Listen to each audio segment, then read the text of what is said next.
The train, leaving in the dark. There are journeys that begin with excitement. There are journeys that begin with exhaustion. And then there are journeys that begin like every other ordinary journey, without anyone knowing that they are about to become the final journey of their lives.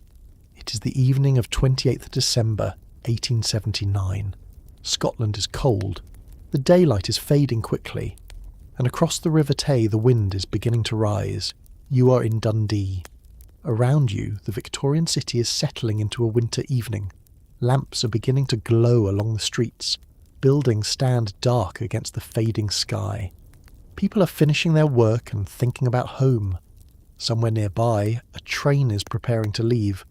Inside its carriages are ordinary people, workers, families, travellers, people returning home after Christmas. Nobody on the platform knows that they are about to become part of one of the most infamous railway disasters of the 19th century. Before we go any further, if you enjoy true historical stories about the moments when ordinary lives collided with extraordinary events, consider subscribing to the channel. And while you're listening tonight, tell me in the comments where you're watching or listening from, and what time it is where you are. Now, settle in. Let the room around you become quiet. Take a slow breath. And imagine the sound of a Victorian railway station. The hiss of steam, the clatter of wheels, the distant whistle of a locomotive, the voices of passengers, the smell of coal smoke drifting through the cold air. It is 1879. There are no smartphones, no emergency broadcasts, no instant messages, no way for a passenger to know what is happening several miles away unless another person tells them. And tonight, the weather is becoming dangerous. The train is the North British Railway service from Burntusland toward Dundee. To reach Dundee, it must cross the enormous Tay Bridge. The bridge stretches across the river for nearly 2 miles. To Victorian Britain, this is an extraordinary achievement. It has transformed travel. Before the bridge existed, passengers crossing the Tay had to rely on ferries. Now, a train can simply continue across the water. Steel and iron have replaced the old uncertainty of the river crossing.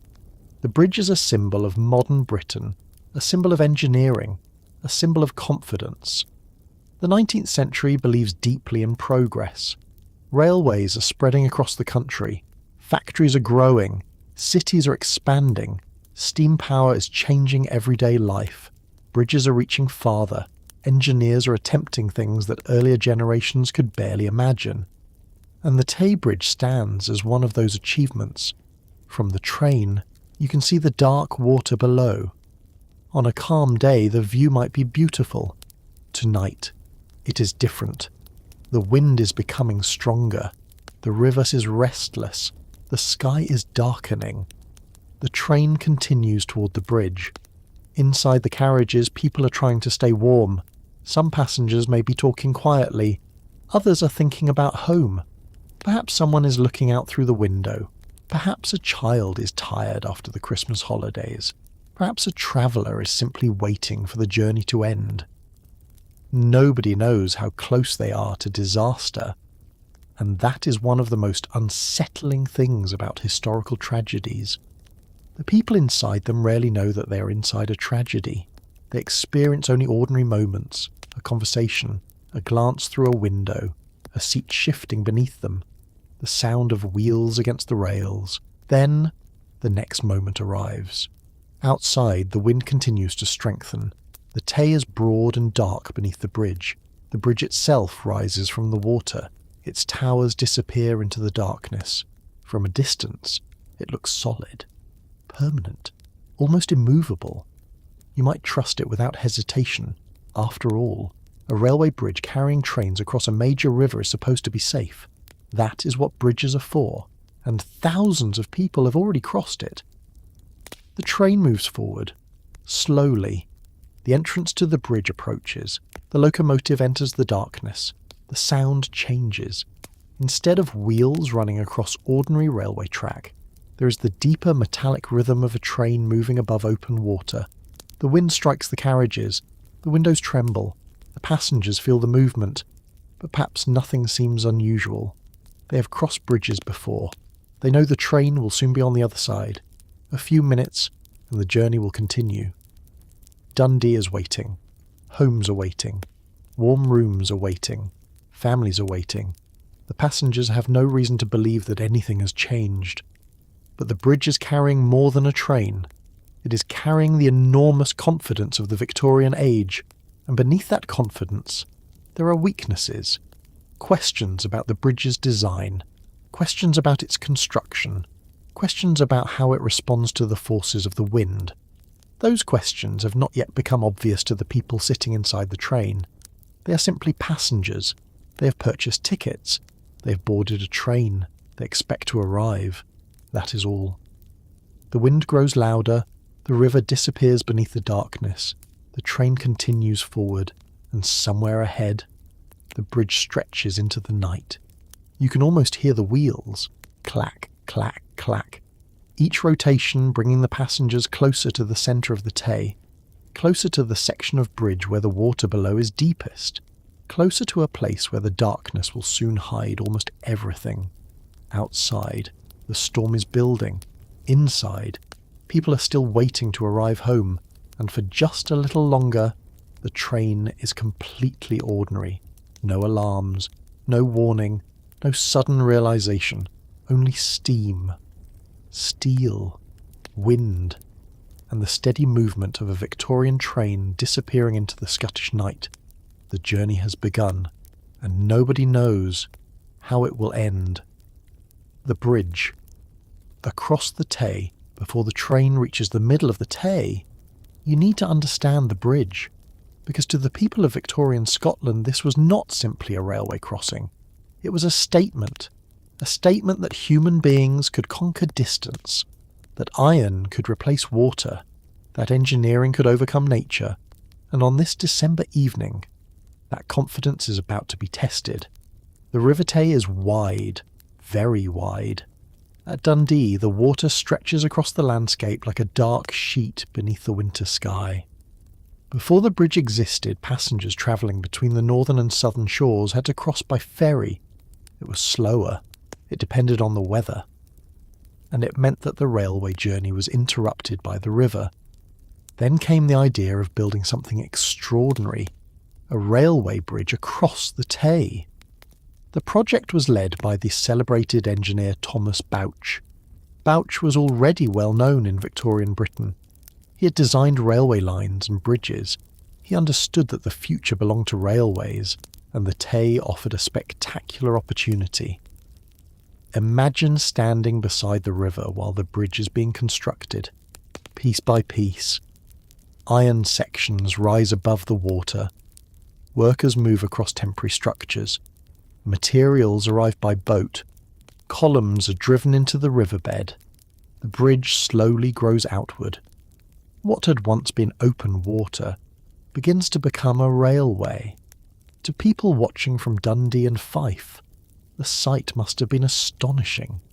The Victorian age loved visible progress. A new factory chimney rising above a city, a steam locomotive racing across the countryside, a telegraph wire connecting distant places, and now a railway bridge stretching across one of Scotland's greatest rivers. When the Tay Bridge finally opened in 1878, it was celebrated as an engineering achievement. The railway had crossed the river. Dundee was connected more directly with the south. Travel became easier, and passengers could cross the Tay without leaving the train. For many people, the bridge represented the future. But even before the disaster, there had been concerns. The bridge had been examined. There had been criticism of aspects of its design and construction. Some people questioned the quality of the materials. Others worried about the enormous forces acting on such a long structure. Because a bridge does not simply carry a train, it must resist the wind, the weight of its own structure, the movement of trains, the movement of water, and the constant stress of thousands of journeys. A bridge may look motionless, but physically, it is never truly still. Every gust pushes against it. Every train creates vibration. Every connection carries force. Every metal component experiences strain. And the Tay Bridge stood in one of Scotland's most exposed environments, across open water. There was nothing to stop the wind. Tonight, that matters. The December storm is gathering strength. The river below is becoming rougher. The bridge is standing between the water and the sky, and the train is approaching. You might imagine the people inside the carriages looking through the windows. Perhaps they can see only fragments. The dark river, the bridge's ironwork, occasional lights, then darkness again. The train continues. The locomotive pulls the carriages steadily forward. Nobody inside is thinking about engineering calculations.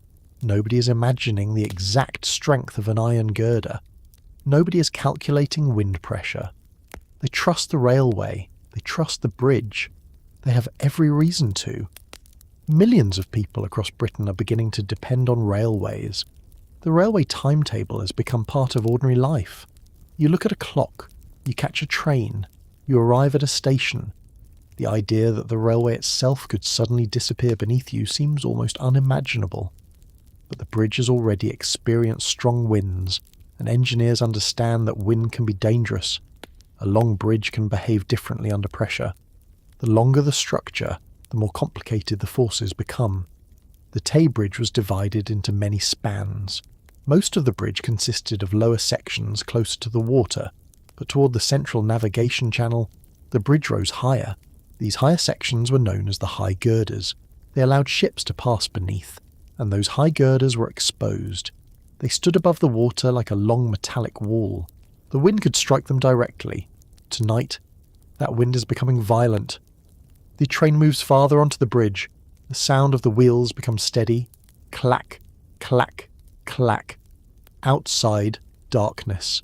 Below, black water. Above, storm clouds. Inside, ordinary people. A woman may be thinking about dinner. A man may be wondering whether the train will arrive on time. Someone may be reading. Someone may be talking. Someone may simply be staring into the darkness. The tragedy is that the passengers have no way of seeing the danger developing around them. The bridge is not visibly collapsing. There is no enormous crack, no warning bell, no sign announcing that the structure is failing. The bridge looks like a bridge. The train behaves like a train. Everything still appears normal. But the forces acting on the structure are not normal. The wind is pressing against the high girders. The river is moving beneath them. The train is adding weight, and every component is being asked to withstand forces for which it may not have been adequately prepared. The people on the train know none of this. They are simply travelling home. Perhaps some have already begun imagining the moment they step onto the platform. The cold journey will be over. The door will open. Someone will be waiting. A familiar street, a familiar room, warmth, safety. But the train is still on the bridge, and the storm is still getting stronger. The further it travels, the deeper it enters the exposed section above the river. You can imagine looking out of the window now. There's almost nothing to see.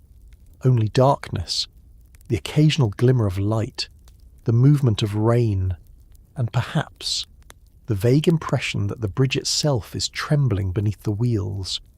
But trains vibrate, bridges move, wind makes structures creak. None of these things necessarily mean disaster. So the passengers continue. The locomotive continues pulling. The wheels continue turning.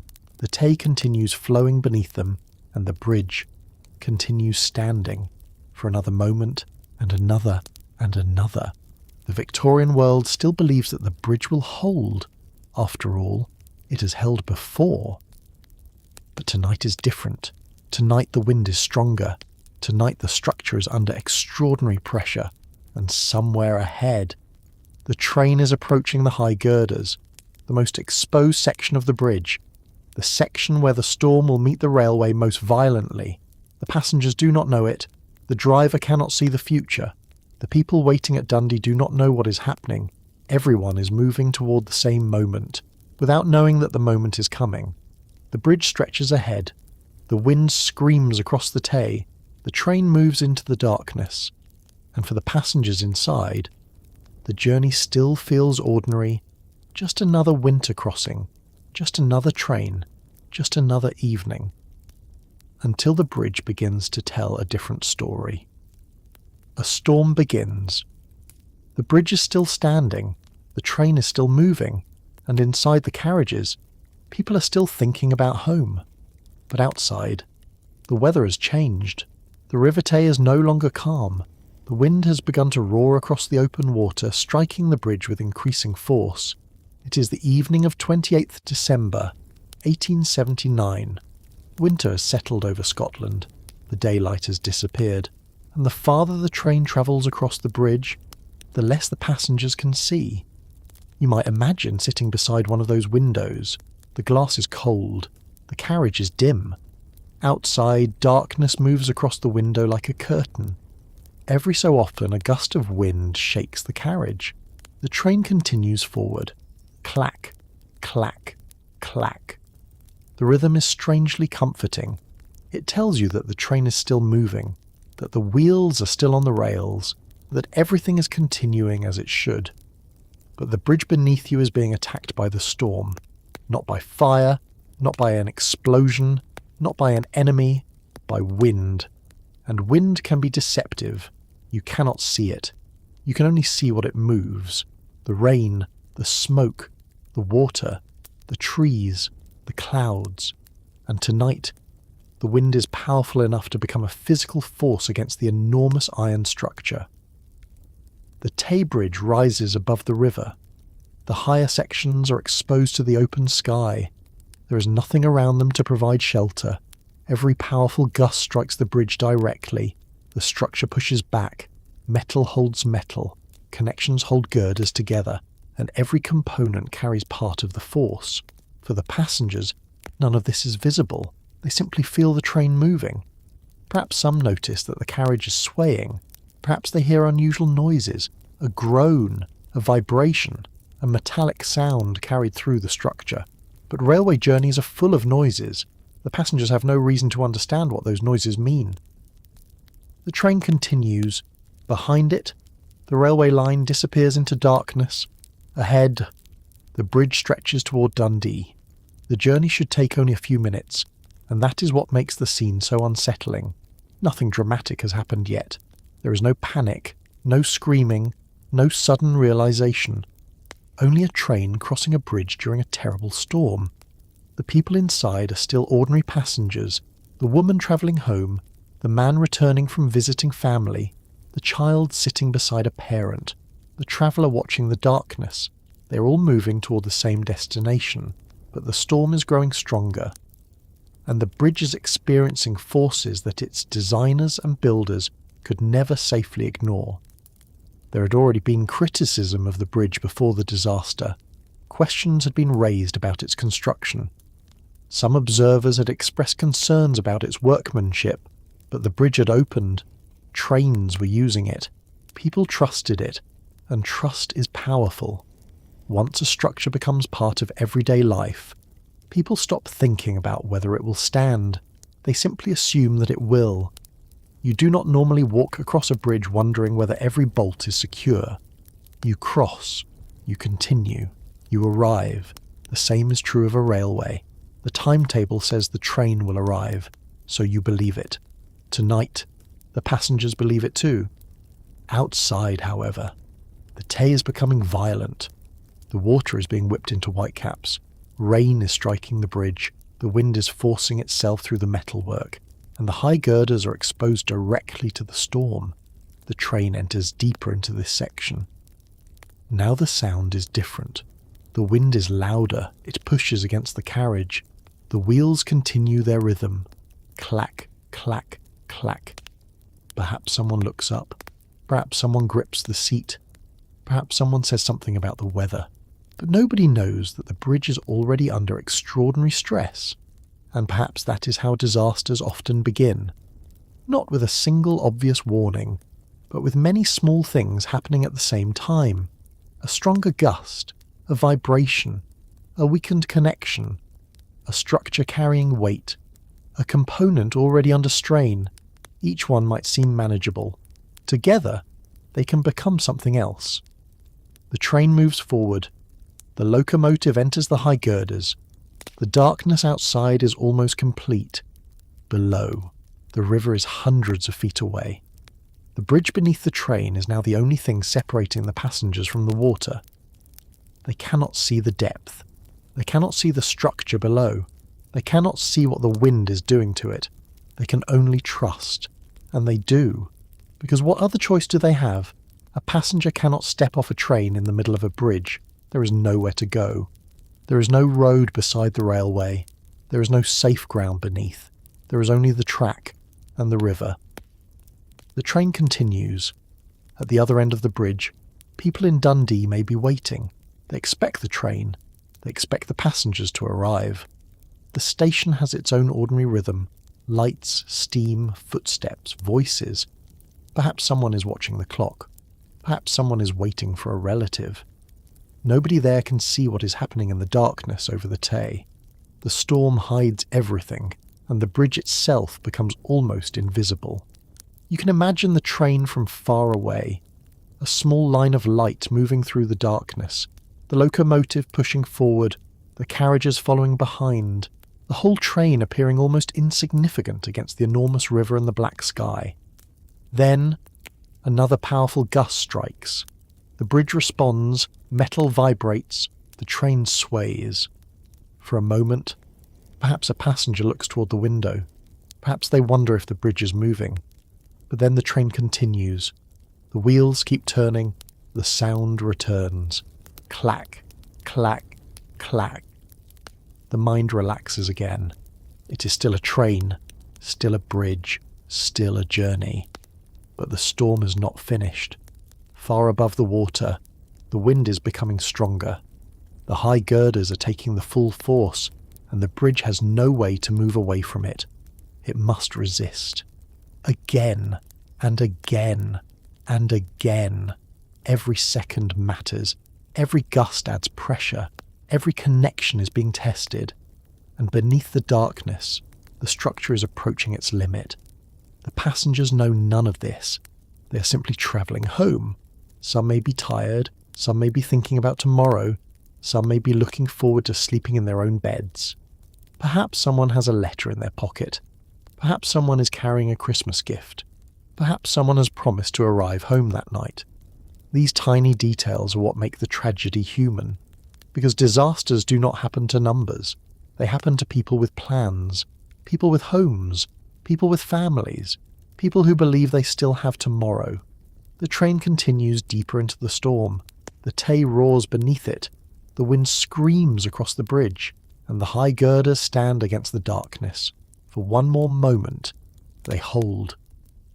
But the train is approaching the middle of the bridge, and there, above the black water, the distance between safety and disaster is about to become almost impossibly small. The passengers hear the wind. They feel the movement. They see nothing but darkness. And then, the bridge begins to fail. The bridge starts to break. The train is still moving. The passengers are still inside. And beneath them, the Tay is roaring in the darkness. The wind has become fierce. It strikes the bridge again and again. For the people inside the carriages, the journey has become uncomfortable. But uncomfortable is not the same as impossible. People have travelled through storms before. Trains have crossed bridges in bad weather before, so the passengers continue to trust the railway. They have no reason to believe that the structure beneath them is approaching failure. But the bridge is not experiencing the storm as the passengers experience it. They feel the wind against the windows. The bridge feels the force across its entire structure. The high girders rise above the river. They catch the wind like enormous walls. Every gust pushes against them, and every connection must resist. The bridge has already endured years of weather. It has carried trains. It has carried weight. It has stood above the Tay through countless days and nights. But tonight, the conditions are extraordinary. The wind is stronger. The darkness is complete, and the train is now moving across the highest portion of the bridge. Inside the carriage, perhaps someone hears a strange metallic noise, not loud enough to cause panic, just different. A vibration, a creaking sound, something carried through the floor. Then the wheels continue. Clack, clack, clack. The rhythm of the railway returns, but the bridge is being pushed harder. and harder and harder. The disaster is not like a building suddenly exploding. It is a failure developing through the structure. The bridge has to carry the train. The wind has to be resisted.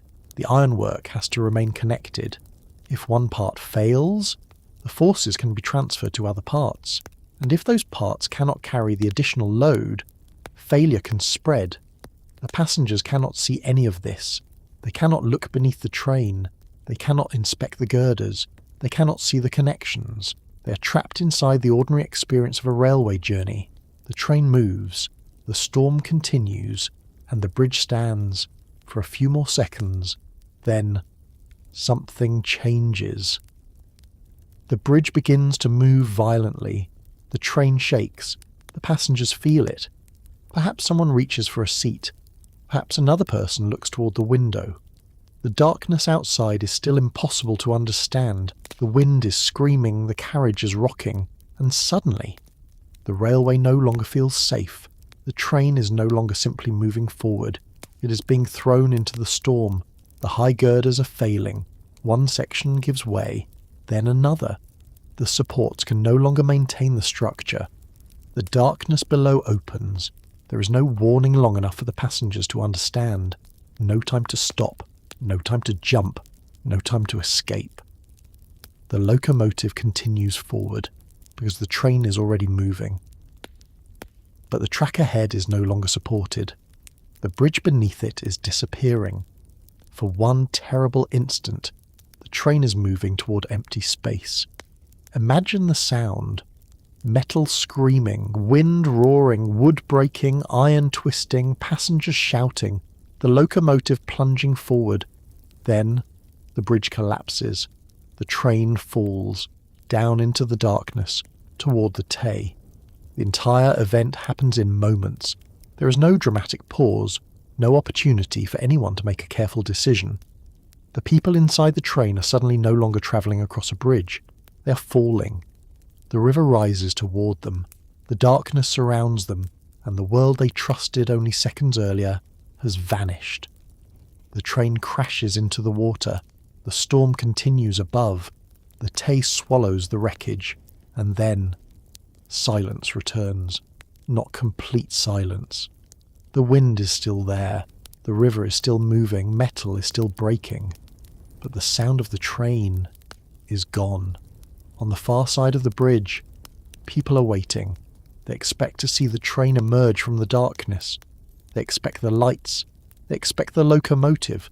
They expect the ordinary arrival. But nothing appears. Minutes pass. The storm continues. The railway line ends in darkness. And somewhere out on the river, the truth has already happened. The train is gone. The bridge is broken. And dozens of people who were alive moments earlier are now beneath the Tay. The scale of what has happened is almost impossible to understand. A passenger train has disappeared, not from a station, not from a railway yard, but from the middle of a bridge, from above a river, in the darkness, during a storm. The people waiting at Dundee cannot immediately know how many have been lost. They only know that something is terribly wrong. Perhaps someone looks toward the bridge. Perhaps they see darkness where the railway should be. Perhaps the storm makes it difficult to understand what they are seeing. And then the realization begins. The bridge is gone. The train is gone. The passengers are gone. Someone must have fallen into the Tay. The station becomes a place of confusion. People ask questions. Where is the train? What happened? Who was on board? Did anyone survive? The answers are not yet known. Families waiting for passengers begin to fear the worst. But out on the river, there is almost nothing anyone can do. The weather is too violent. The darkness is too deep. The water is too cold. And the wreckage is scattered in the blackness. The storm that caused the disaster is now making rescue almost impossible. This is one of the cruelest details of the night. The people who might have been able to help cannot easily reach the wreck. The same wind that helped destroy the bridge is now preventing immediate rescue. The Tay continues to move beneath the broken structure, and the passengers who had expected to reach Dundee will never arrive. The The train journey that began as an ordinary winter trip has become a catastrophe. A journey measured in minutes has become a tragedy remembered for generations. And yet, the people on the shore do not know everything. They do not know exactly what happened inside the train. They do not know who survived. They do not know how many bodies are beneath the water. They do not know why the bridge failed. They only know that something terrible has happened. And as the storm continues through the night, the first question becomes painfully simple. Who was on that train? Because somewhere in Dundee, and in towns and villages beyond it, people are waiting for loved ones who will never come home. The people who were waiting. The train is gone. But on the other side of the Tay, people are still waiting. They do not yet know what has happened. They only know that the train should have arrived. It is a strange thing about disasters. For the people caught inside them, everything changes in seconds. For everyone outside, time continues normally. A clock keeps moving. A lamp continues burning. A conversation continues. Someone waits. Someone looks toward the railway line. Someone checks the time. And for a few minutes, the world can still feel completely ordinary. In Dundee that night, the railway station is waiting for a train that will never arrive. The passengers had left earlier in the evening. They were expected to cross the Tay Bridge and reach Dundee. The journey was routine. The railway timetable gave people a sense of certainty. A train left. A train crossed. A train arrived. That was how modern transportation worked. But now, the timetable has become meaningless. There is no train. No lights approaching through the darkness. No locomotive whistle. Only the storm, and the river, and the broken bridge. At first, people may not understand. Perhaps the weather is causing a delay. Perhaps the train has been stopped. Perhaps there is some problem on the line. A delay is inconvenient. It is not necessarily terrifying. But then, the minutes continue, and the train does not appear. Someone begins asking questions. Another person looks toward the bridge. The darkness makes everything difficult to see. The wind is still violently moving across the Tay. The river is black. And somewhere between Dundee and the southern shore, the railway no longer connects the two sides. The bridge has collapsed. But how much of it? Where? Why? And what happened to the train? Nobody knows yet. Then the first reports begin to spread. Something has happened on the bridge. A section may have fallen. A train may have gone down. The words sound almost impossible. A train? Into the Tay? People begin to understand. This is not a delay. This is a disaster. And suddenly, the ordinary railway station becomes a place of fear. People begin asking about passengers. Who was travelling? Were there children? Were there families? Were there people from Dundee? Were there people visiting relatives? The questions become personal very quickly, because a disaster becomes real when you know someone's name.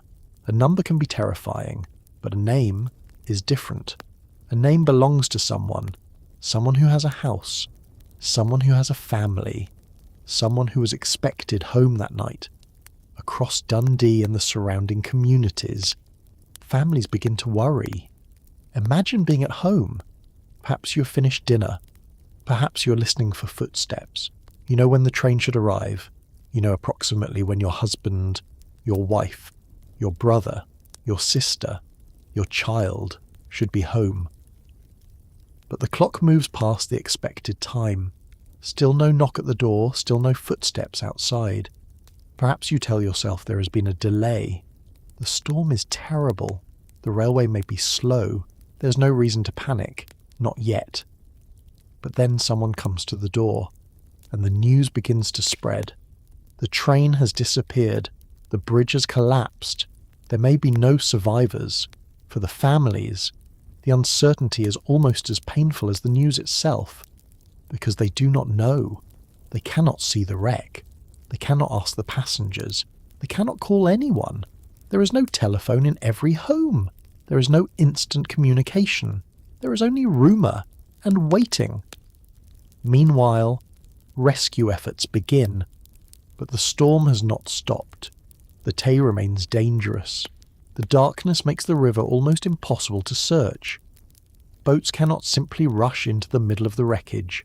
The cold water is deadly, and the collapsed bridge has created an enormous obstacle. Pieces of iron and railway material have fallen into the river. The train is damaged. The exact location of the passengers is uncertain. Every minute matters, but the weather does not care. The wind continues. The rain continues. The river continues. The rescuers must work inside the same conditions that destroyed the bridge. And this is where the tragedy becomes even more difficult. The disaster has already happened, but its consequences are only beginning.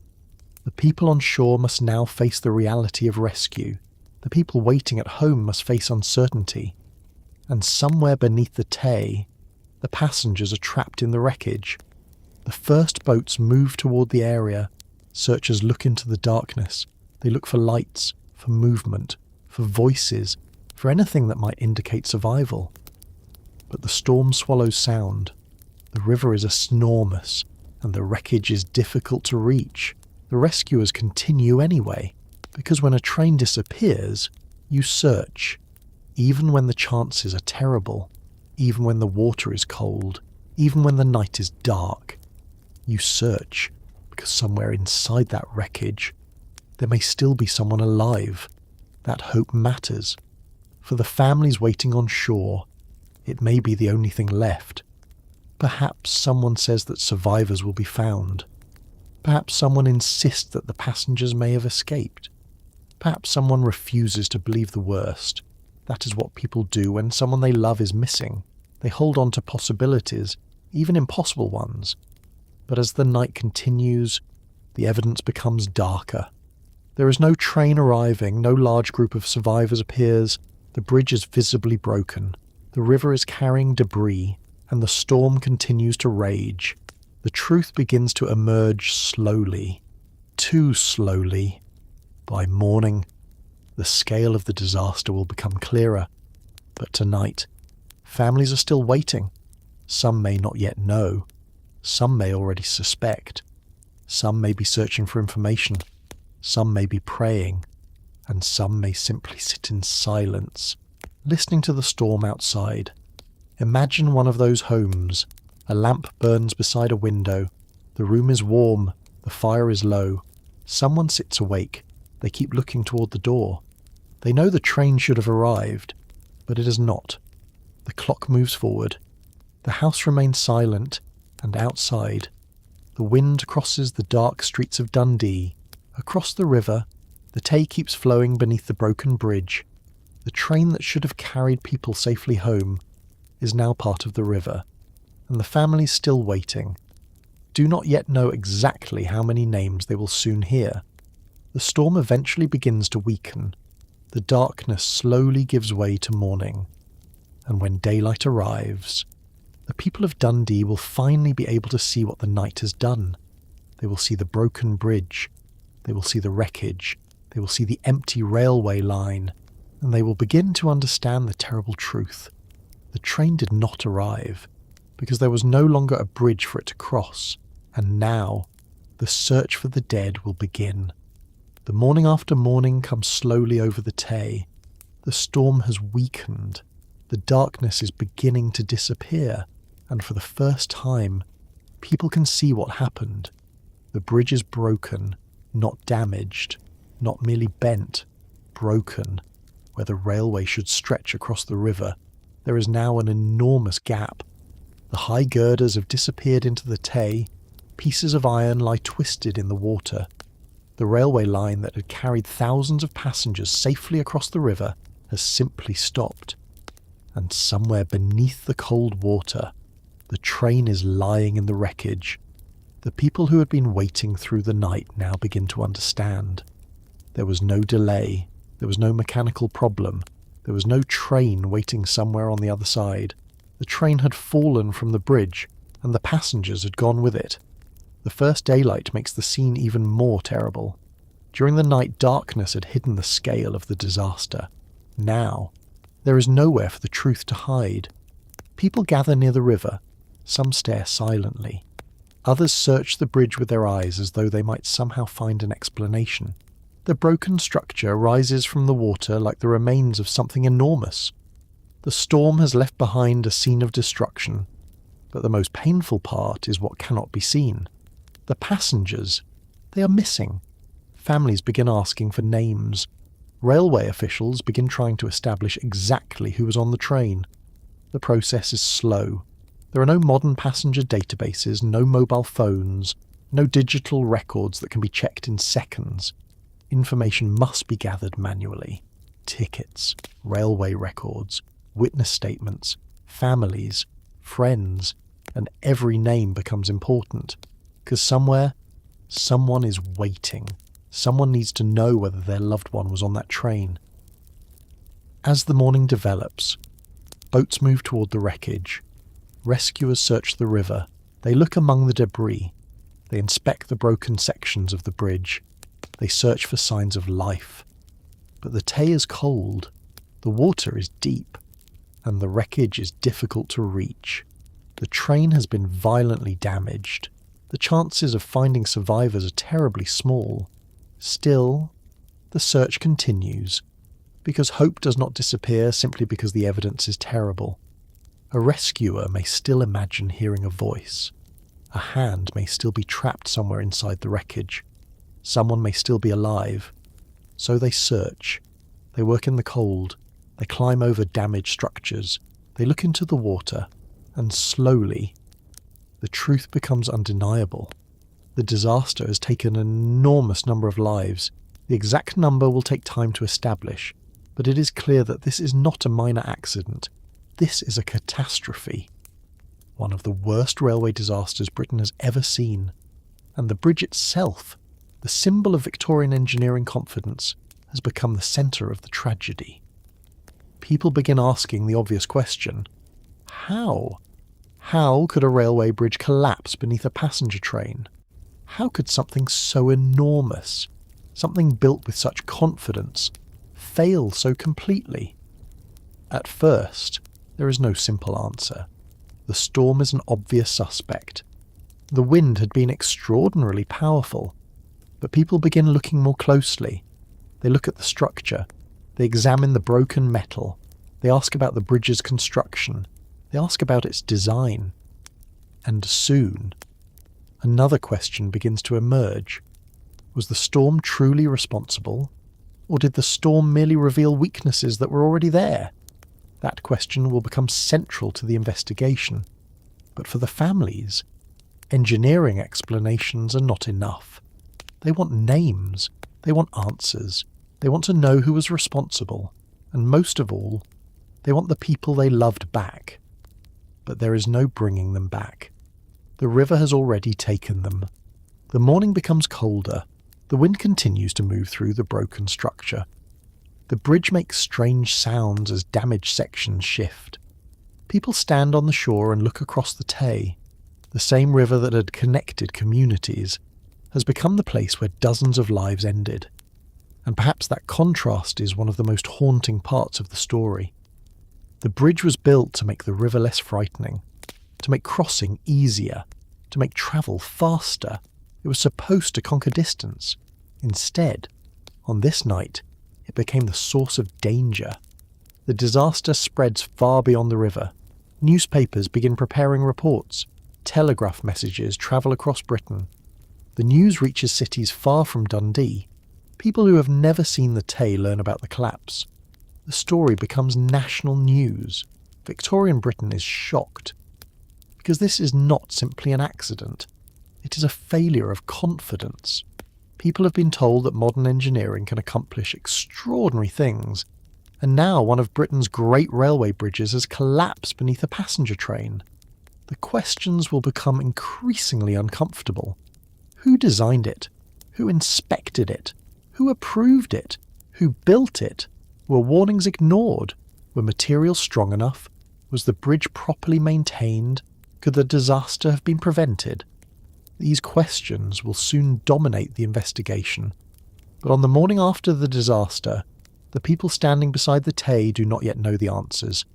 They only see the wreckage. and they know that somewhere beneath that water there are families' husbands, wives, children, parents, friends, ordinary people who had boarded a train expecting to reach Dundee, people who had imagined tomorrow, tomorrow's work, tomorrow's breakfast, tomorrow's conversation, tomorrow's ordinary problems. Now there will be no tomorrow for them. The bridge has taken that away, and yet life around the river slowly begins to continue. People walk, boats move, railway workers inspect the damage, officials arrive, the city wakes, shops open, smoke rises from chimneys. But something has changed. Everyone knows about the train, everyone knows about the bridge, and everyone knows that the journey across the Tay will never again feel quite as ordinary. For years, people had crossed that bridge trusting it completely. Now they will look at bridges differently. They will wonder about the iron beneath their feet. They will listen to the wind. They will notice the movement of a structure. They will ask whether something that looks permanent is truly permanent. The Tay Bridge has become a warning. But first, Britain needs to know why it failed. And to answer that question, investigators will have to examine every part of the bridge, every girder, every connection, every piece of evidence, because somewhere inside the wreckage, the reason for the disaster is waiting, and the investigation is about to reveal something far more troubling than a simple storm. What really failed? The morning after the disaster, the Tay looks different.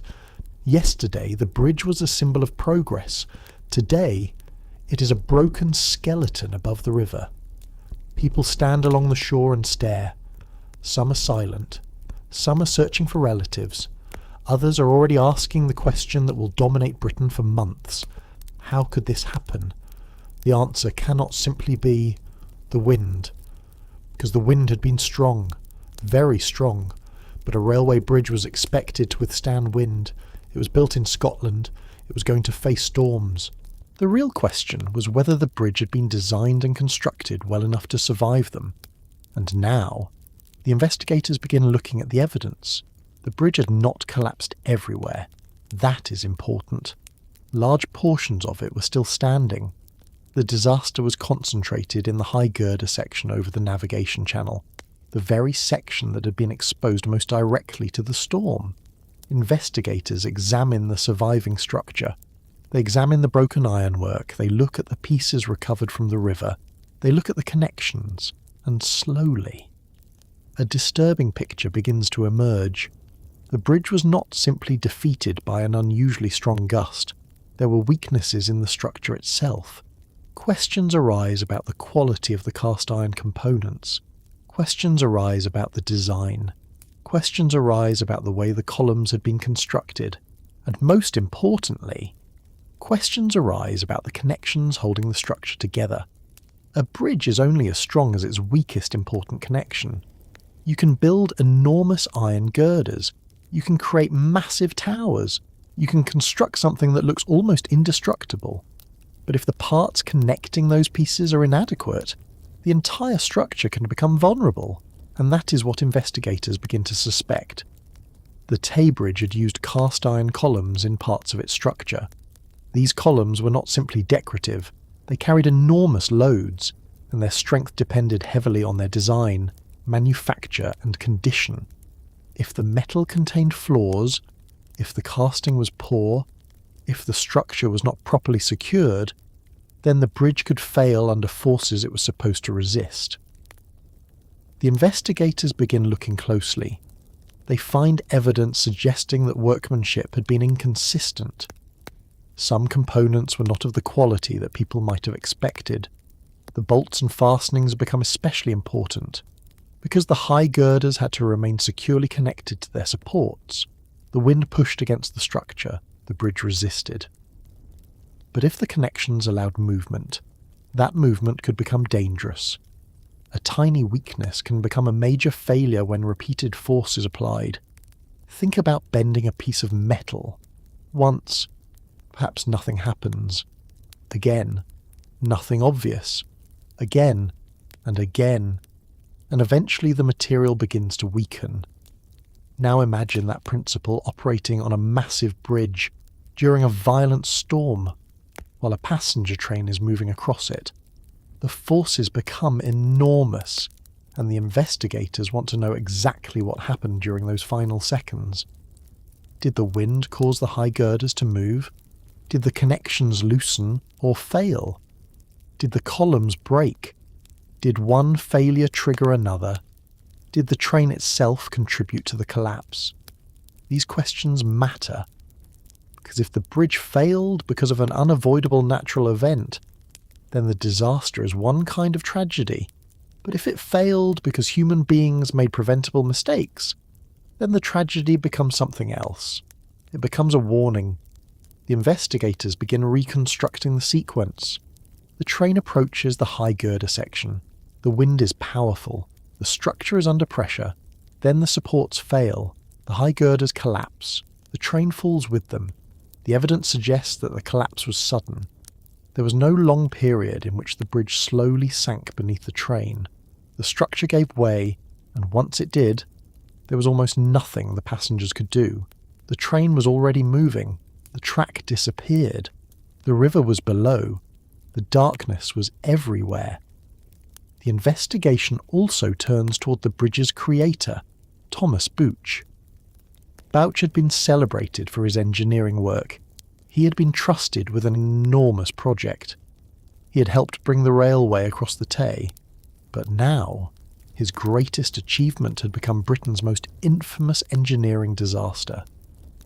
The public begins asking whether the bridge had been properly designed, whether the construction had been properly supervised, whether inspections had been adequate, whether warnings had been taken seriously, and these questions become increasingly uncomfortable, because the bridge had not appeared dangerous to ordinary passengers.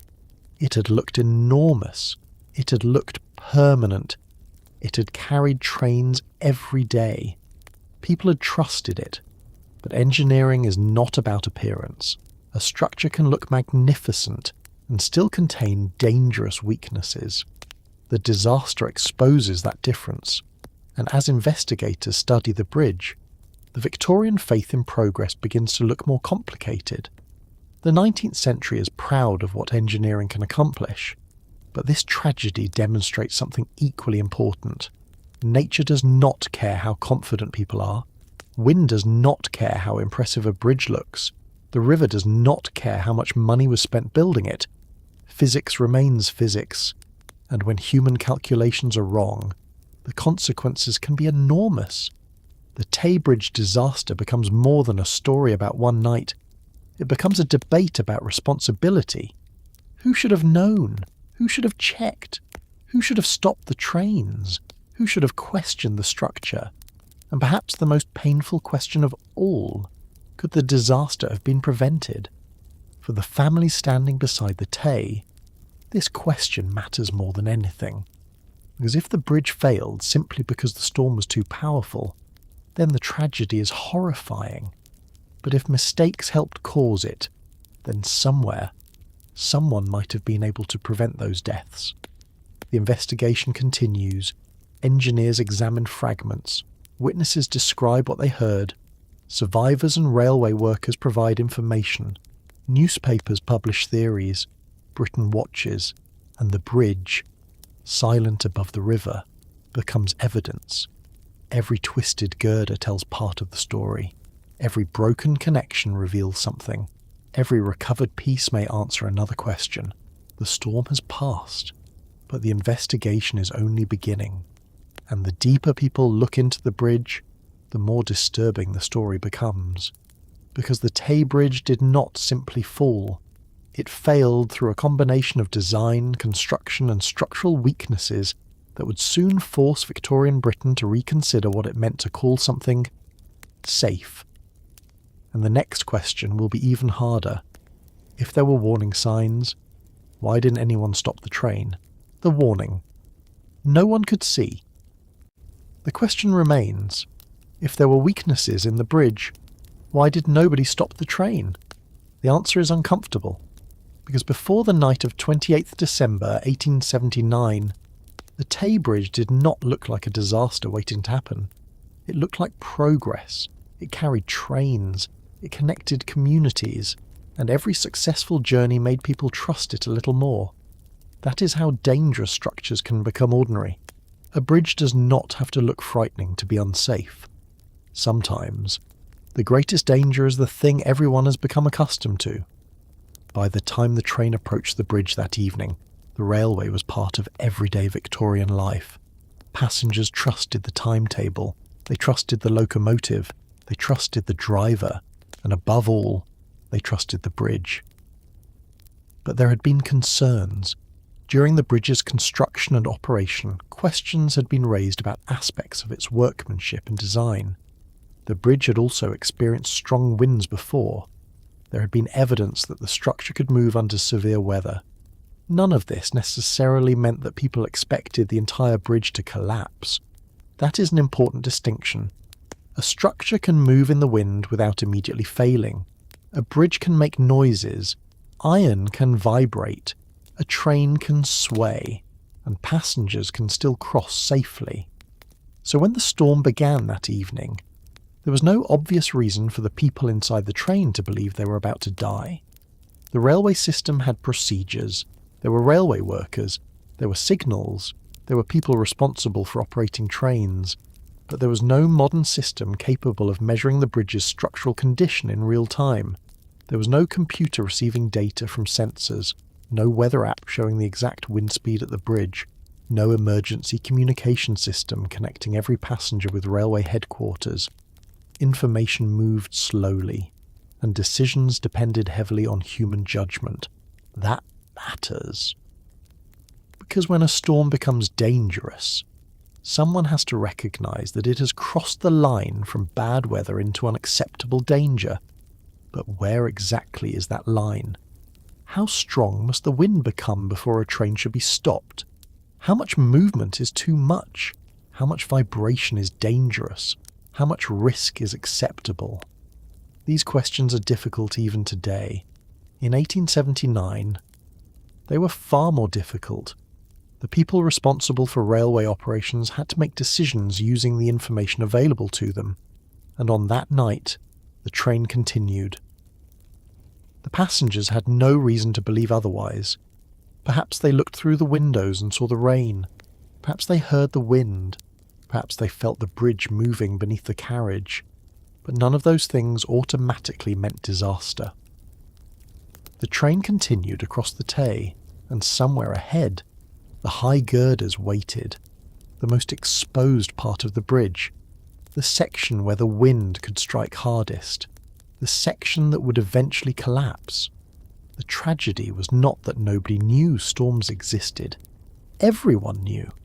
The tragedy was that nobody understood exactly what the bridge was capable of enduring. That is one of the most important lessons of engineering disasters. The danger is often hidden inside uncertainty. You know the wind is strong. You know the structure is carrying a train. You know the bridge has weaknesses. But you do not necessarily know that this particular gust, at this particular moment, will cause this particular connection to fail. And once the failure begins, it can be too late. Inside the train, the passengers continue their journey. The storm surrounds them. The bridge shakes. The river waits below. There is no announcement telling them to prepare. No railway official walks through the carriage. No voice tells them that the next few seconds will decide whether they live. They simply remain passengers. Perhaps someone holds onto a seat. Perhaps someone looks at another passenger. Perhaps someone hears the strange sound of the bridge. And then, the structure begins to give way. There is no meaningful warning. The high girders collapse. The train goes down. And the people on shore hear nothing that can save them. The disaster happens too quickly. By the time anyone understands, it is already over. The question then becomes not only why the bridge failed, but why the danger had not been recognised beforehand. And this is where the investigation becomes important. Because after the disaster, people do not have to guess what the bridge looked like. They can examine it. They can recover pieces. They can study the broken iron. They can compare the surviving sections with the collapsed sections. They can question workers. They can examine the engineering drawings. They can reconstruct what happened. and what they find is disturbing. The bridge's high girder section had serious structural weaknesses. The investigation would criticise the design and construction of the bridge. Thomas Boucher's engineering decisions would come under intense scrutiny. The failure would not be treated simply as an act of nature. The storm had been the immediate trigger, but the bridge's vulnerabilities were fundamental to the disaster, and that distinction would change how Britain thought about engineering. A storm can be unpredictable. A bridge's structural weaknesses are different. They are human decisions. Someone chooses the materials, someone chooses the dimensions, someone approves the design, someone supervises the construction, someone decides whether the finished structure is safe enough for public use. The more investigators examined the Tay Bridge, the more those human choices became important, and suddenly, the disaster was no longer just about the passengers, it was about trust. When a person boards a train, they surrender control.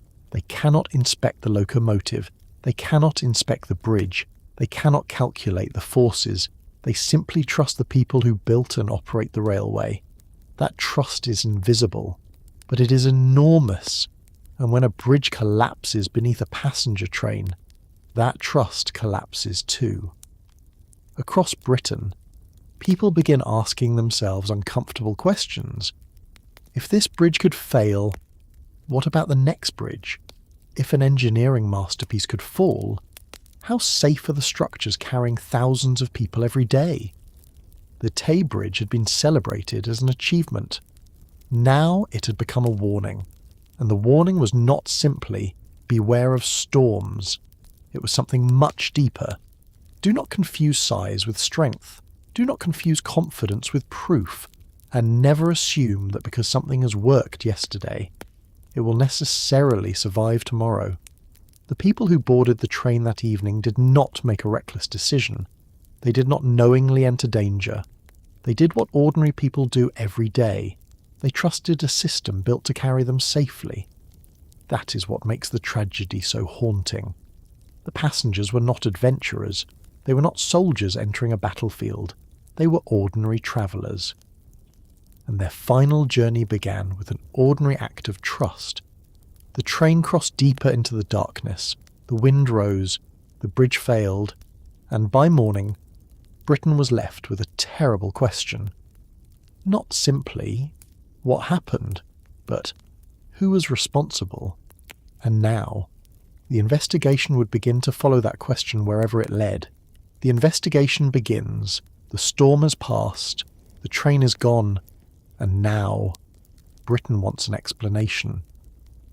The broken Tay Bridge stands above the river like a question that no one can ignore. For the families of the victims, the questions are painfully personal. For engineers, railway officials, politicians and newspapers, the questions are much larger. How did a bridge designed to carry trains across the Tay collapse so completely? Why did the high girders fail? Were they strong enough? Was the bridge properly designed? Was it properly built? And could the disaster have been prevented? An official investigation begins. Evidence is collected. Witnesses are questioned. Engineers study the surviving sections of the bridge. Pieces of the collapsed structure are recovered from the river. The investigators are no longer looking at a magnificent Victorian bridge. They are looking at a crime scene of engineering. Every broken piece matters. Every twisted girder, every fractured connection, every bolt, every column. The bridge itself has become evidence, and as investigators begin examining it, one fact becomes increasingly important. The bridge did not collapse simply because the wind existed. It collapsed because the structure was unable to withstand the forces acting upon it. The storm had provided the final pressure. But the bridge had weaknesses that made that pressure catastrophic. Investigators examined the high girder section carefully. This section had been designed differently from the lower portions of the bridge. It stood higher above the water, it was exposed to the wind, and it depended upon iron columns and connections to hold the structure together. Those components now lie broken. Some are twisted. Some have disappeared into the river. Others remain standing. and that difference becomes important. Why did some parts survive, while others collapsed? The answer may reveal where the structure was weakest. Engineers begin studying the surviving columns. They examine the metal, they inspect the connections, they compare the damaged pieces with the original plans. The more they look, the more troubling the evidence becomes. The investigation raises serious concerns about the quality of the ironwork. Some of the castings appear to have been defective. The metal itself may contain flaws, and in a structure where every component is expected to carry enormous forces, a flaw in the material can become a deadly weakness. But the investigation does not stop there. The way the bridge was designed becomes equally important. A bridge must distribute forces. When the wind strikes it, the force must travel through the structure and eventually into the foundations. If one part is too weak, the force can concentrate there, and once a critical connection fails, the rest of the structure may follow. The Tay Bridge had been designed in an era when engineers were pushing the limits of what was possible, but pushing the limits means there is less room for error, and the bridge appears to have contained too many uncertainties. The investigators examine the foundations, they examine the towers, they examine the high girders, they study the bolts and fastenings, they ask whether the bridge had enough lateral strength to resist severe wind, and then they turn toward the man whose name is now inseparable from the disaster, Thomas Booch. Before the Tay Bridge, Booch had enjoyed a respected career. He had worked on railway projects, he had designed bridges, he had been trusted. His reputation had been built over years. Now, everything was changing. The disaster had destroyed more than a bridge. It had destroyed confidence in his work. Newspapers began discussing his role. Engineers debated his decisions. The public wanted answers. But Booch was not standing beside the river that night. He was not driving the train. He did not create the storm. The question was whether his design had made the disaster possible. That distinction would become central. Because responsibility in engineering is complicated, a structure is rarely the product of one person alone. There are designers, contractors, manufacturers, workers, inspectors, railway companies, government authorities. Many decisions come together, and when something fails, the question becomes, where did the chain break? The investigation begins tracing that chain. Who designed the bridge? Who approved the plans? Who manufactured the iron? Who inspected the castings? Who supervised construction? Who tested the finished structure? Who decided it was safe for passenger trains? Each answer leads to another question, and gradually, the disaster becomes a story not just about a storm, but about a system in which confidence may have moved faster than caution, a system in which engineering ambition may have exceeded engineering certainty, and a system in which ordinary passengers had no way of knowing what was happening beneath them. Meanwhile, the families continue to wait for certainty. The recovery of bodies continues. The names of victims become known. Funerals begin. The tragedy moves from the headlines into private homes. A newspaper may print the number of dead, but a family does not experience a number. They experience an empty chair, an unopened letter, a coat that will never be worn again, a door that will not open to the person expected home. This is where the historical record becomes deeply human. The Tay Bridge disaster was a major engineering failure, but every person who died had a life outside the bridge. They had relationships, responsibilities, memories, plans, and someone who expected to see them again. The investigation cannot bring them back, but perhaps it can prevent another disaster. That hope begins to shape the entire process. Engineers want to understand the failure. Railway authorities want to know what went wrong. The public wants accountability. And future bridge designers need to know what not to repeat. The investigation becomes a lesson written in iron. The Tay Bridge is no longer merely a transportation structure. It is now a warning about the consequences of engineering decisions, and as the evidence is examined, one conclusion becomes harder to escape. The storm was extraordinary, But the bridge was not strong enough. The question is now becoming sharper. Why? Why was it not strong enough? Why had its weaknesses not been discovered? And why had trains been allowed to cross it? Those questions will lead investigators deeper into the construction of the bridge itself. Because the bridge did not arrive above the Tay fully formed. It was built piece by piece. And somewhere in those pieces, the seeds of the disaster may have already been present. The bridge was built to stand. The bridge had been designed to carry trains. That seems obvious. But a bridge is not simply a road suspended above water. It is a machine made of forces. Every piece has a purpose. Every connection has a responsibility. And when investigators began examining the Tay Bridge, they discovered that some of those responsibilities had not been met as safely as they should have been. The bridge had been built during an age of extraordinary confidence. Victorian Britain was transforming itself. Railways were connecting cities. Steamships were crossing oceans. Factories were rising beside rivers. Iron was replacing older construction methods. Engineers were attempting projects that would have seemed impossible only a generation earlier. The Tay Bridge belonged to this world. It was supposed to demonstrate what modern engineering could achieve, and when it opened, people believed it had done exactly that. But the investigation now asked a different question. How had it actually been built? To understand the disaster, the investigators had to go back before the storm, back before the train, back before the bridge had ever carried its first passenger.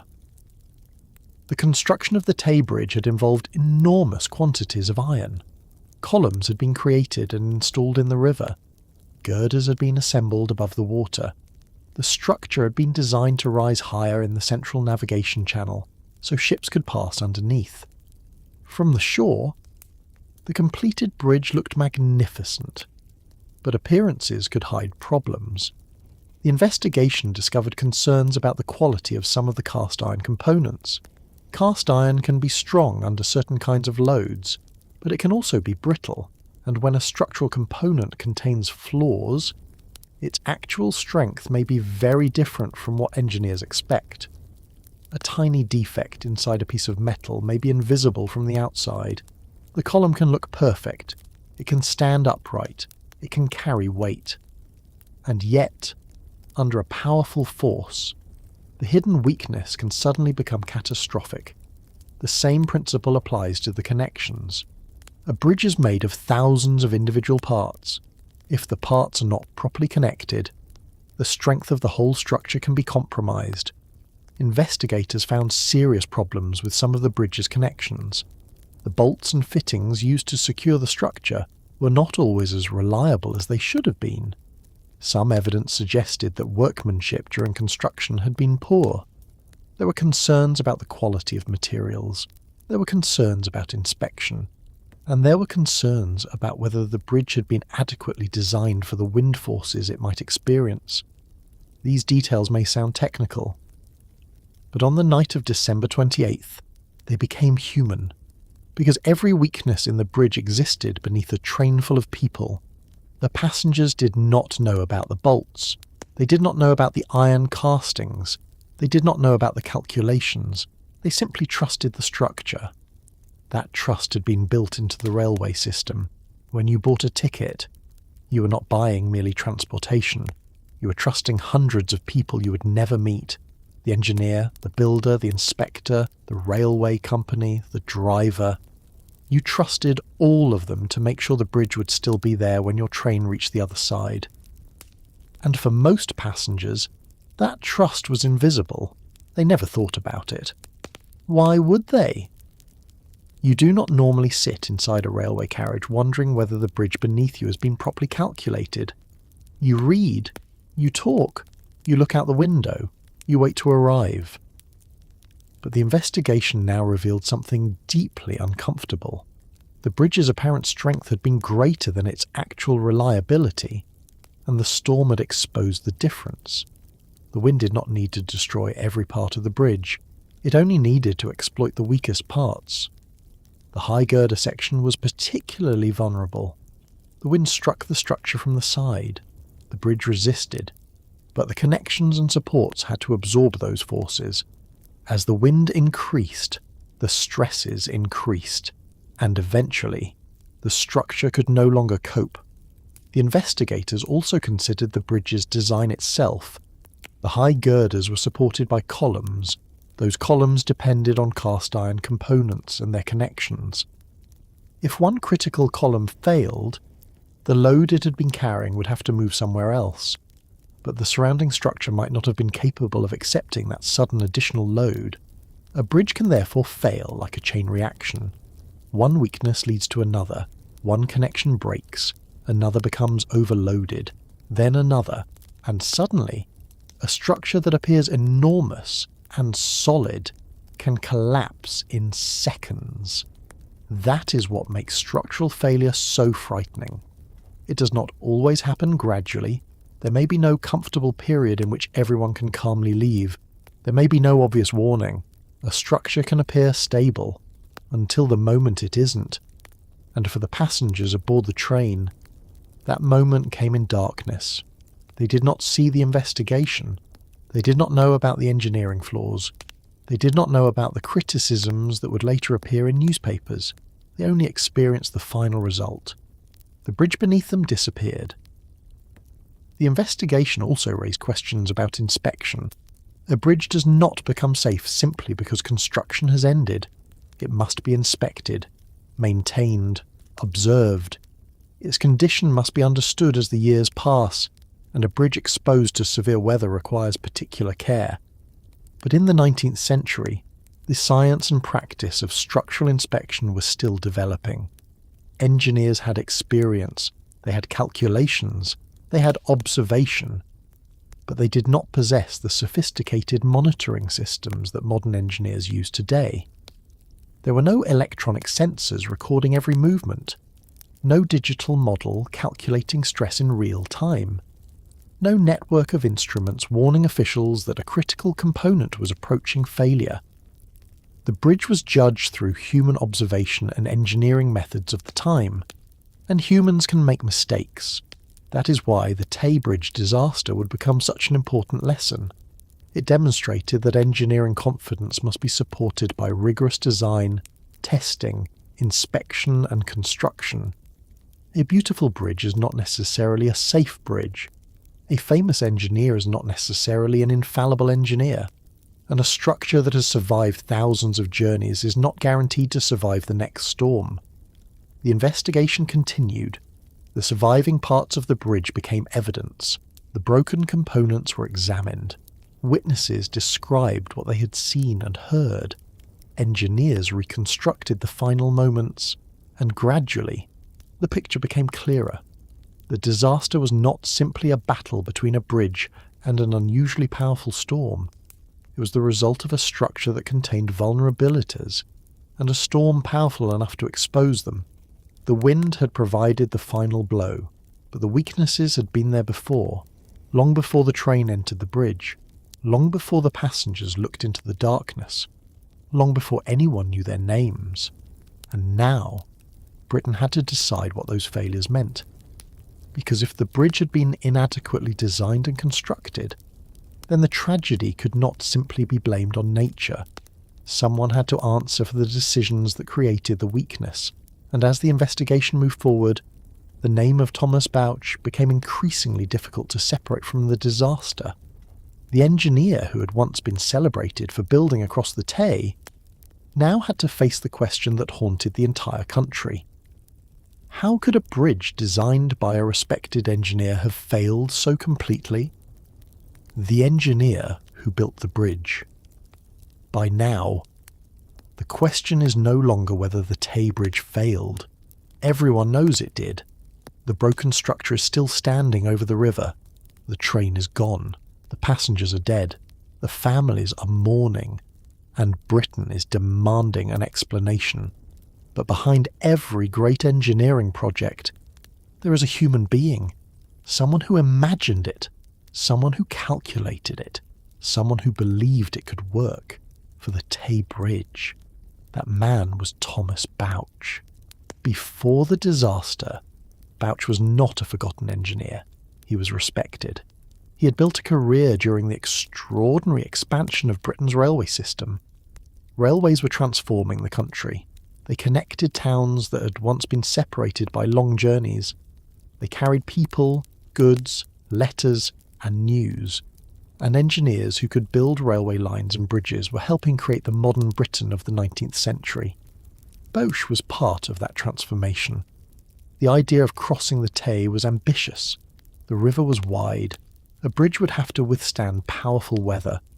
It would have to carry locomotives and passenger trains, and it would have to stand above a river used by ships.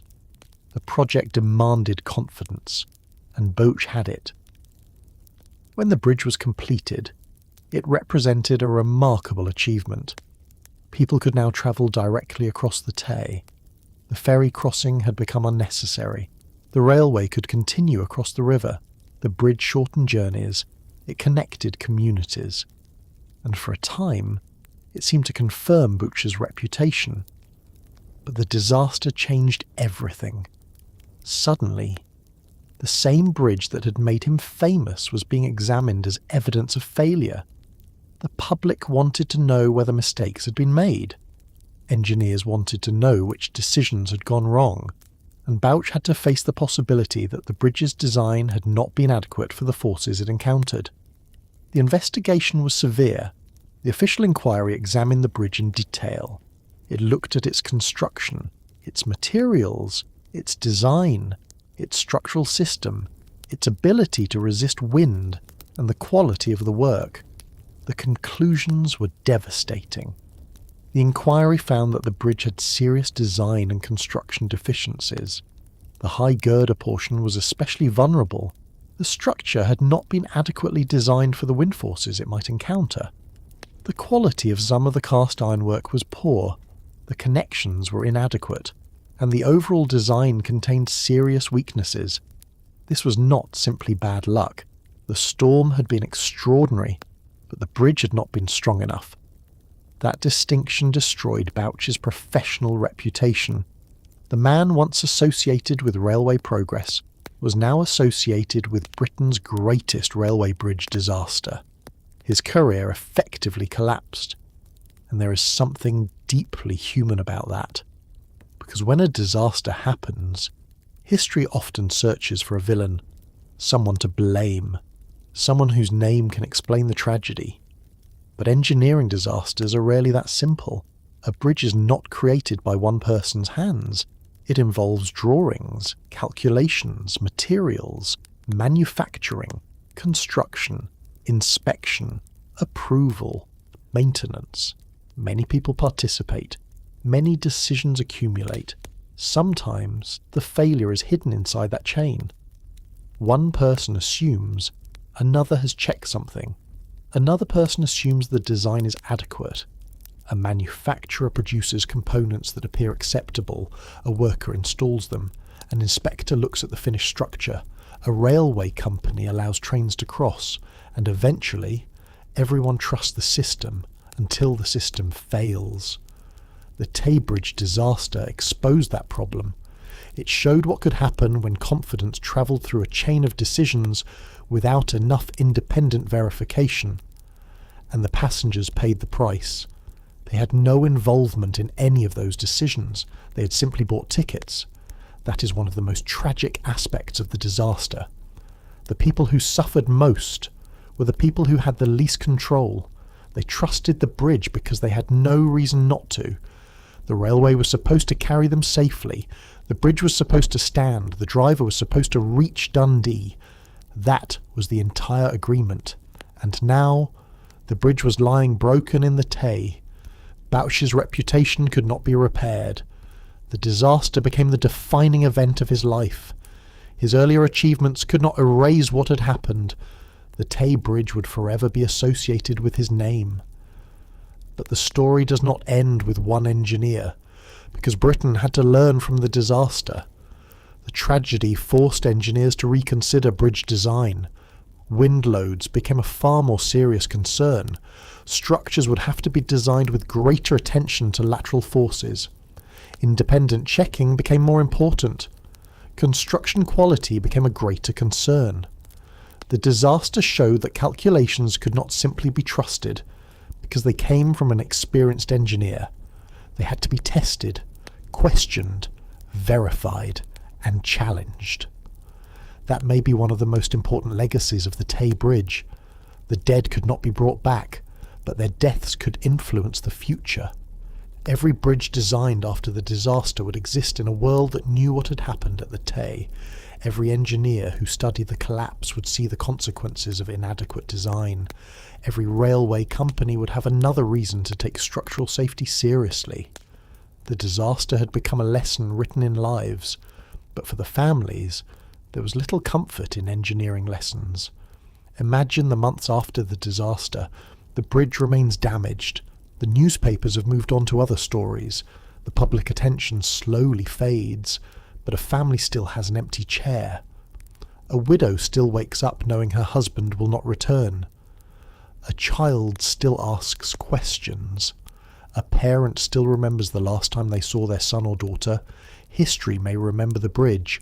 Engineering textbooks may remember the failure, but families remember people, and that is why the number of victims matters.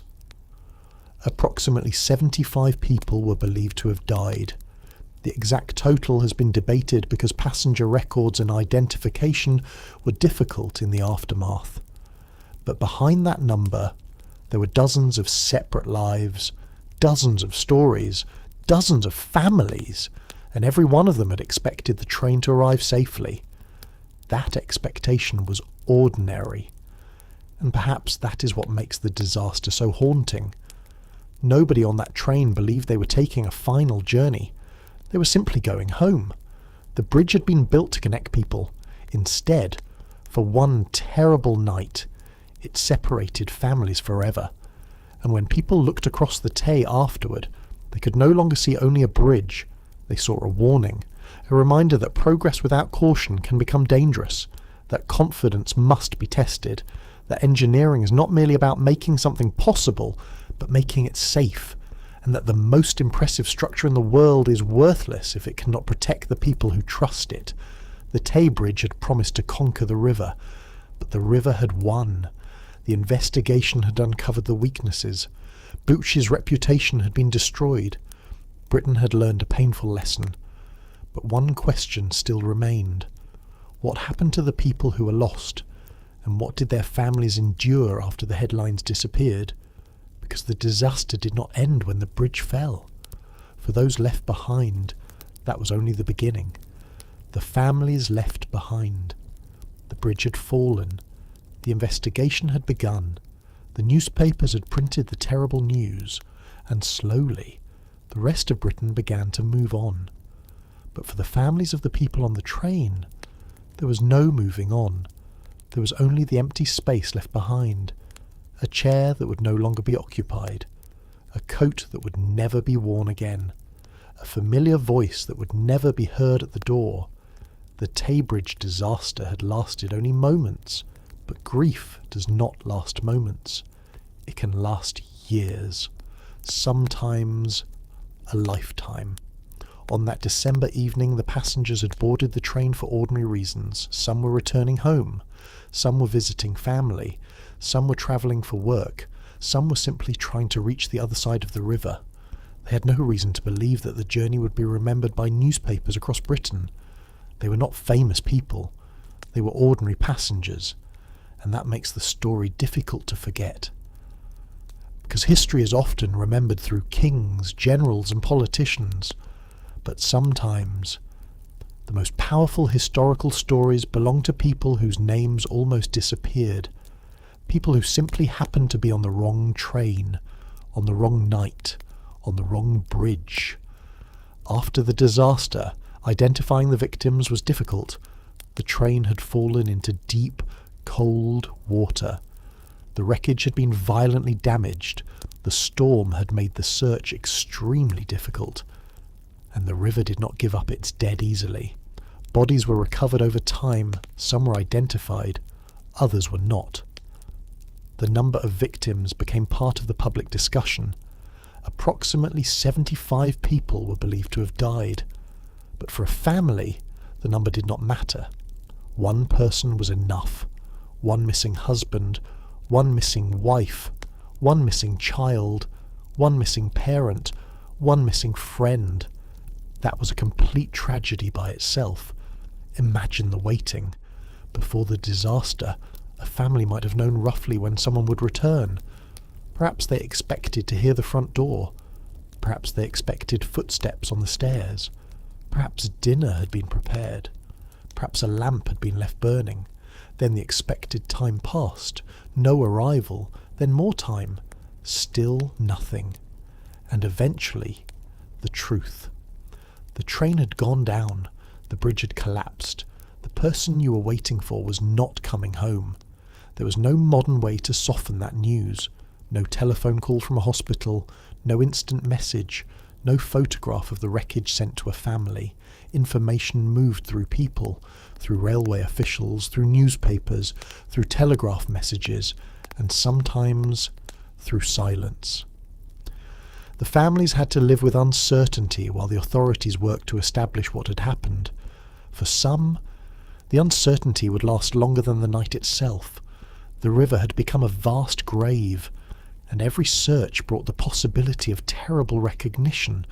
A piece of clothing, a personal object, a body, something that could turn uncertainty into certainty.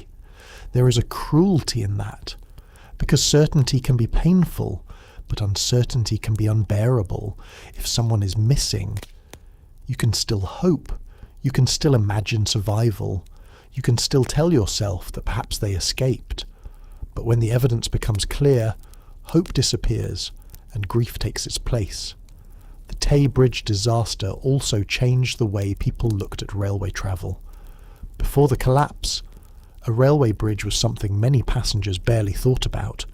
You boarded the train, you sat down, you looked through the window, and eventually you arrived. After the disaster, people knew that a bridge could fail. The image of the train disappearing into the Tay became part of the public imagination. A bridge that had once represented safety and progress now represented vulnerability. Passengers began to think differently. Engineers certainly did. The disaster became a subject of intense discussion among railway professionals. How should bridges be designed for wind? How should structural connections be tested? How should materials be inspected? How much safety margin should be built into a structure? These questions were no longer theoretical. They had names attached to them. They had families attached to them. They had graves attached to them. The dead had become part of engineering history. But the emotional impact extended beyond Scotland. Britain was a railway nation. Millions of people depended on trains. Railways crossed rivers and valleys. They passed through mountains. They connected cities. And now, one of the country's great bridges had collapsed. People wondered whether other bridges might contain hidden weaknesses. The disaster created fear, but it also created pressure for change. Engineers could not simply say, that bridge was different. They had to ask, what can we learn? That is one of the strange ways history works. A tragedy can become a lesson. The people who died cannot benefit from that lesson. But future passengers can. Future bridges can be stronger. Future engineers can be more cautious. Future inspections can be more demanding. The dead can influence lives they will never know. And yet, there is a limit to what engineering lessons can do for grieving families. A stronger bridge cannot bring back a husband. A better inspection cannot return a child. A revised design cannot fill an empty chair. The family still had to live with what happened. The Christmas season had barely ended. The year was coming to a close. For many families, the final days of 1879 would never again be ordinary. Every December would carry a memory, the sound of winter wind, the darkness outside, the date, 28th December, a date that would become permanently connected with the Tay. And perhaps that is one of the quietest tragedies of history. A disaster creates a date. The world remembers the date. But families remember a face. They remember a voice. They remember the last conversation. They remember the last morning. They remember someone leaving the house. Perhaps they did not say goodbye properly. Perhaps they expected to see each other the next day. Perhaps they argued about something completely ordinary. Perhaps they promised to bring something home. Nobody knows when an ordinary goodbye will become the final goodbye. The passengers on the train did not know. Their families did not know. Nobody standing on the shore that evening knew, and that is why the story remains so haunting. The people did not die because they knowingly entered danger. They died while doing something completely ordinary. Travelling home, crossing a river, taking a train, trusting a bridge. The tragedy was not only that the bridge collapsed, it was that ordinary life had no warning that it was about to disappear. Years later, the name Tay Bridge would become inseparable from the disaster. Engineers would study it. Historians would discuss it. Newspapers would remember it. But beneath all those discussions, there would always be the same simple truth. A train entered the darkness carrying people who expected to arrive safely. It never reached the station, and somewhere in Scotland, people waited for them. The bridge had failed. The investigation had revealed why. But the story of the Tay disaster was beginning to become something larger than one collapsed structure. It was becoming a warning for every future engineer who believed that confidence was enough. Because the next bridge would have to be stronger, and the next train would have to cross a river where people would never again look at the wind in quite the same way. The bridge that became a warning. The families were left with their grief. The river was left with the wreckage. And Britain was left with a question that could not be ignored. What should happen after an engineering disaster? The Tay Bridge had been built to connect people. Now it had become a warning. Across Britain, engineers began looking at bridges differently. A bridge could no longer be judged simply by whether it stood. It had to be judged by how much punishment it could survive. Wind became a much more important consideration.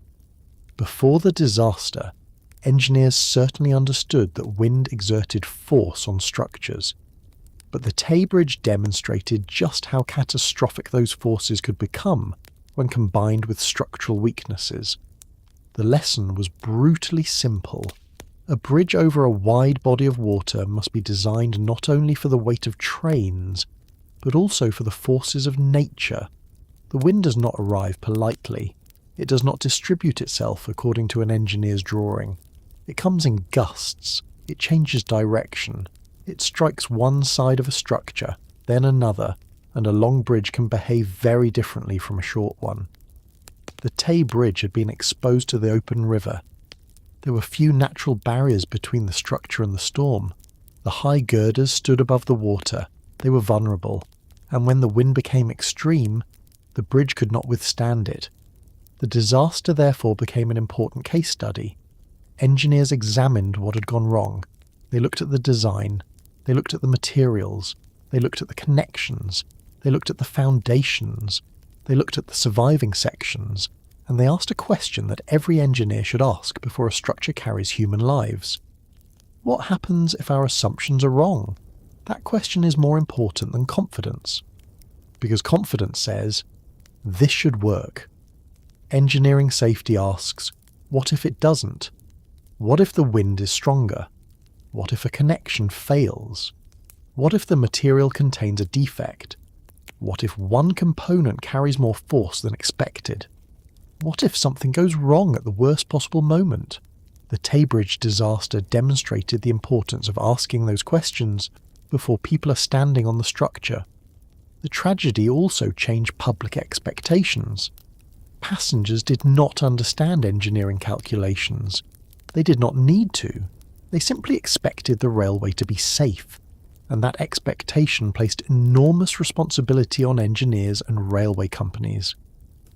When someone boards a train, they surrender control. They cannot choose the strength of the bridge. They cannot inspect the locomotive. They cannot check every bolt. They cannot measure the wind. They trust the system. That trust is part of modern transportation. And when that trust is broken, the consequences are enormous. The Tay Bridge disaster therefore became more than a Scottish tragedy.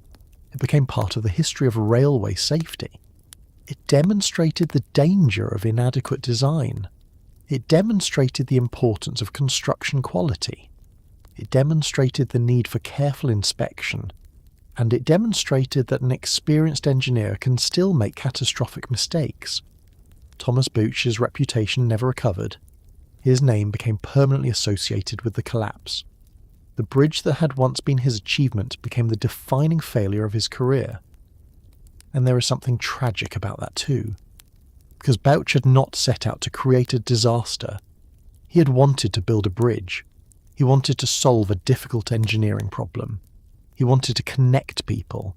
He wanted the railway to cross the Tay. The intention was progress. The result was catastrophe. That is one of the difficult truths of history. People do not always create terrible outcomes because they want terrible outcomes. Sometimes they make decisions that seem reasonable at the time.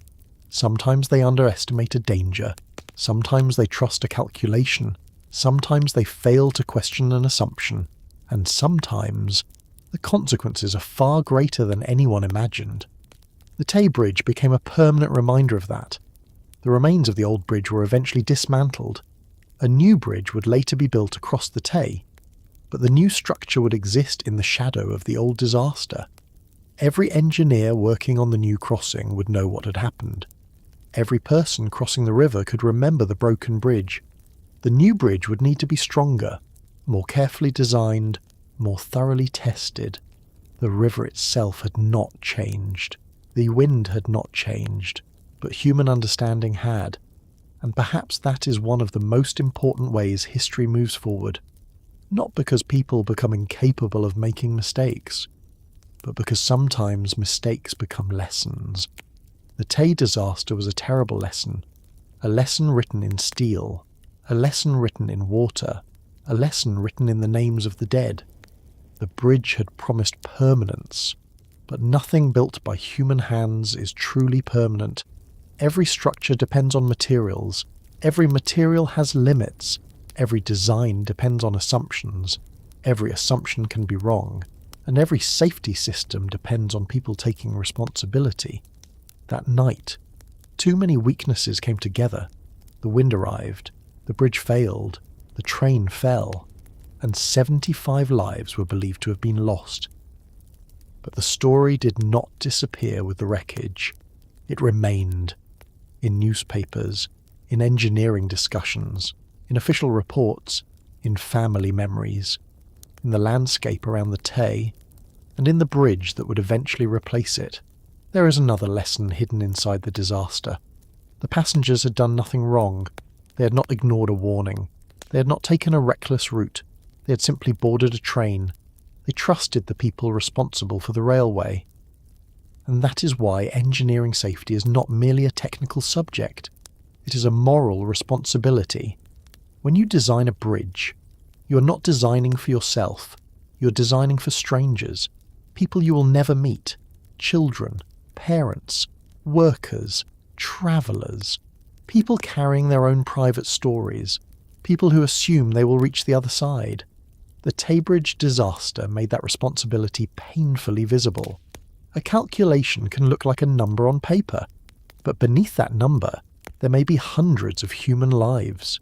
A bolt can look like a small piece of metal, but that bolt may be holding up a train. A bridge can look like an impressive structure, but the people crossing it are placing their lives in its hands. The Victorian age learned this lesson through tragedy, and the rest of the world learned it too. The old Tay Bridge had failed, but its failure would influence the future. And perhaps that is the only kind of meaning that can be created from such a terrible event. The dead could not be saved. The train could not be brought back. The families could not be given the lives they had expected. But future bridges could be safer. Future engineers could be more cautious. Future passengers could cross rivers without knowing how many lessons had been built into the structure beneath them. And somewhere above the Tay, a new bridge would eventually rise, not as a symbol of unlimited confidence, but as a reminder that confidence must be earned. The river would remain, the wind would return, trains would cross again, and beneath their wheels, the memory of the disaster would remain, quietly, permanently, waiting for anyone willing to remember. The new bridge years pass, the storm becomes a memory, the broken bridge becomes a historical image, and slowly, a new structure begins to rise across the Tay. The river has not changed. The distance between the two shores has not changed.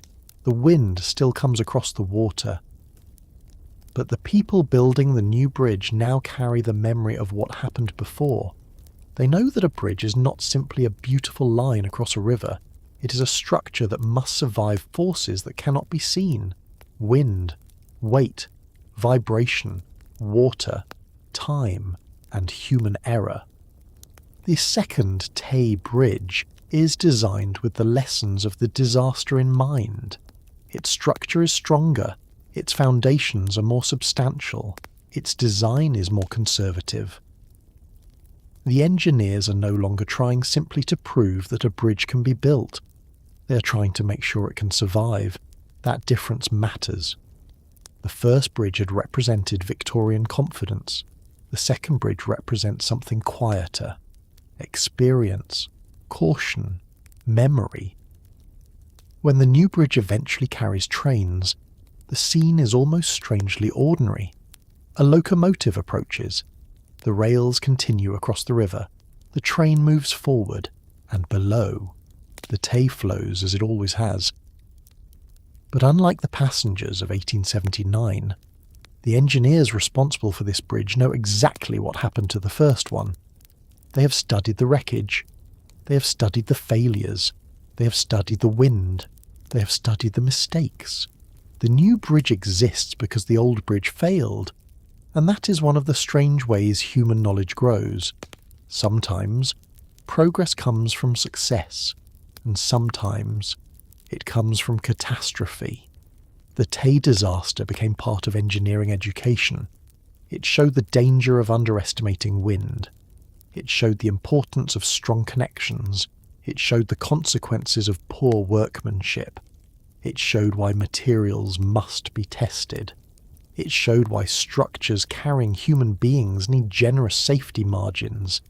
And it showed why independent judgment matters.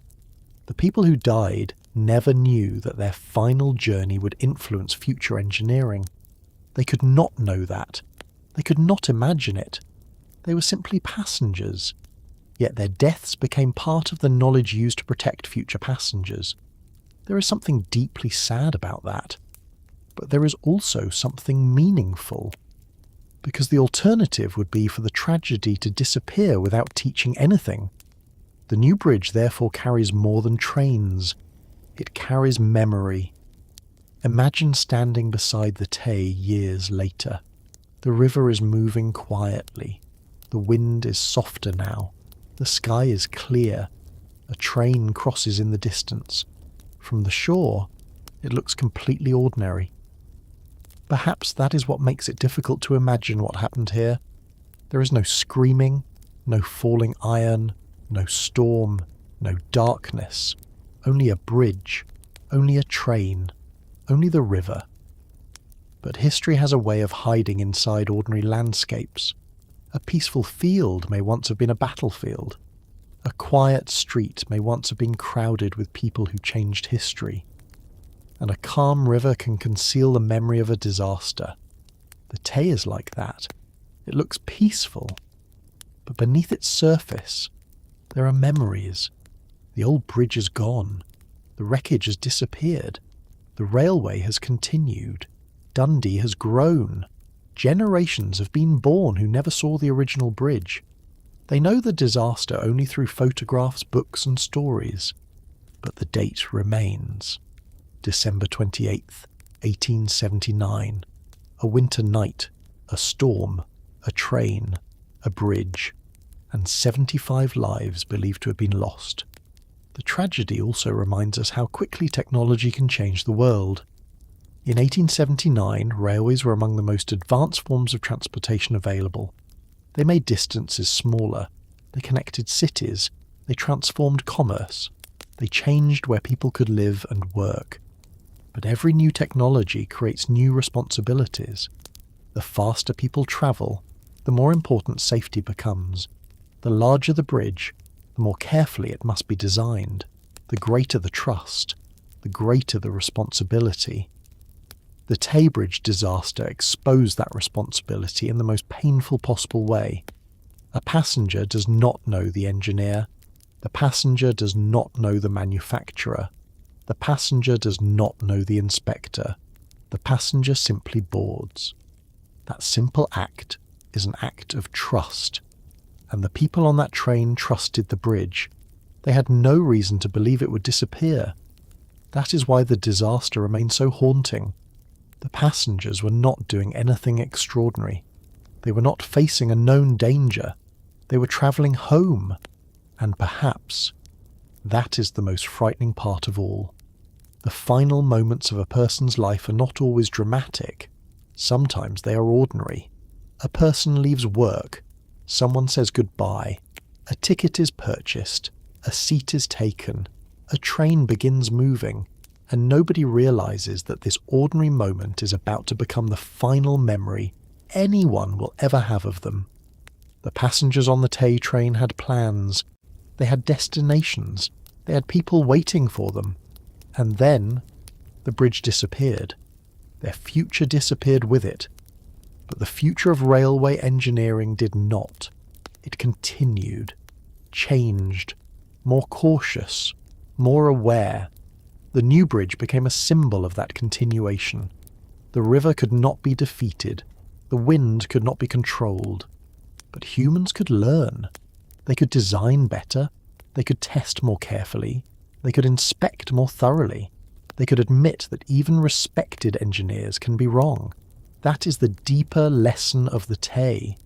Not that technology is dangerous, not that bridges should be feared, but that progress requires humility. A structure may be magnificent, a calculation may be sophisticated, an engineer may be experienced, and still something can go wrong. Safety begins when people are willing to ask, what have we missed? What have we underestimated? What happens if the worst possible conditions arrive? The first Tay Bridge had not asked those questions carefully enough. The second bridge was built in their shadow, and the river continued flowing beneath both. One bridge became a tragedy, the other became a lesson. And perhaps that is why the story deserves to be remembered, not simply because a bridge collapsed, but because an entire society had to confront the consequences of believing that something was safe when it was not.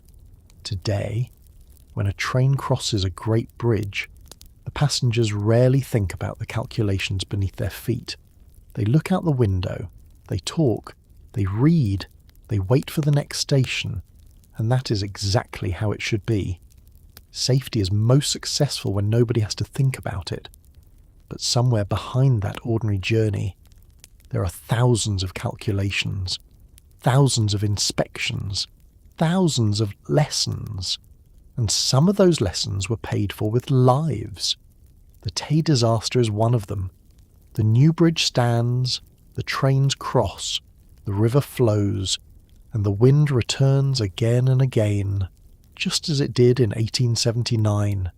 But now, the bridge is ready for it, and somewhere beneath the ordinary sound of a train crossing the Tay, there remains the memory of another train, a train that entered the darkness and never came out. When the river falls, silent night has returned to the Tay. The river is dark. The wind moves gently across the water, and somewhere above the same river, trains still cross. The sound is almost ordinary. Steel wheels moving over steel rails. A distant whistle. The quiet rhythm of a journey continuing into the night. But if you knew what happened here, you would listen differently. because beneath this peaceful landscape, there is a story about a bridge, a train, a storm, and dozens of people who believed they were simply going home. It was the evening of 28th December 1879. The passengers boarded their train without knowing that they were entering the final journey of their lives. They had no reason to be afraid. The railway was modern, the bridge was impressive, the train was operating normally, and the destination was close. Yet within minutes, everything would change.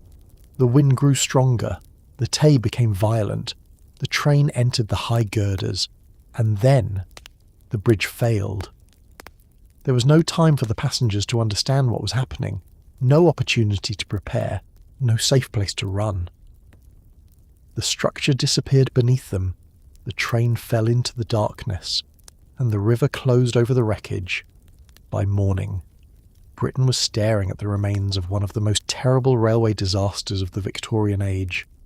The bridge that had represented progress had become a symbol of failure. The people who had trusted it were gone, and the families waiting for them were left with questions that could never truly be answered. Who was responsible? Why did the bridge fail? Could the disaster have been prevented? The investigation would reveal serious problems, weaknesses in design, problems with construction, poor quality components, inadequate connections, and a failure to properly account for the forces of extreme wind. The storm had been powerful, but the bridge had been vulnerable. That distinction matters, because the wind was not the only cause. Nature provided the force. Human decisions created the weakness, and when the two met, the bridge collapsed. That is what makes the Tay Bridge disaster more than a story about bad weather. It is a story about responsibility. When people build something that carries human lives, they are not merely constructing metal and stone. They are accepting trust. The passenger sitting inside the train does not know how strong the bridge is. They cannot inspect the bolts. They cannot calculate the wind pressure. They cannot examine the iron. They simply trust. And that trust is enormous. The passengers on that train trusted the bridge. They trusted the railway. They trusted the people who had designed and maintained the system. They trusted that when they reached the other side, the bridge would still be there. It wasn't. And that single failure changed engineering history. The disaster forced people to think differently about bridges, wind loads, structural connections, material quality, inspection, independent checking, safety margins. These things became more important. Future engineers would study the Tay. They would examine its mistakes. They would try to make sure that such a failure would never happen again.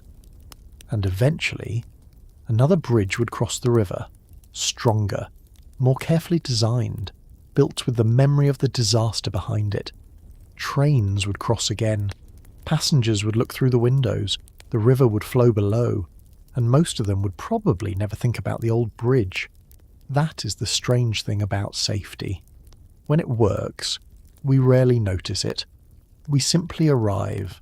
We step onto the platform. We walk home. We continue our lives. The successful journey feels unremarkable.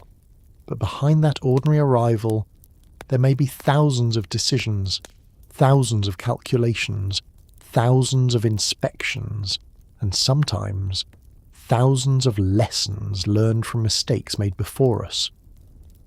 The passengers of 1879 never benefited from those lessons, but future passengers did. That is the difficult legacy of the Tay disaster.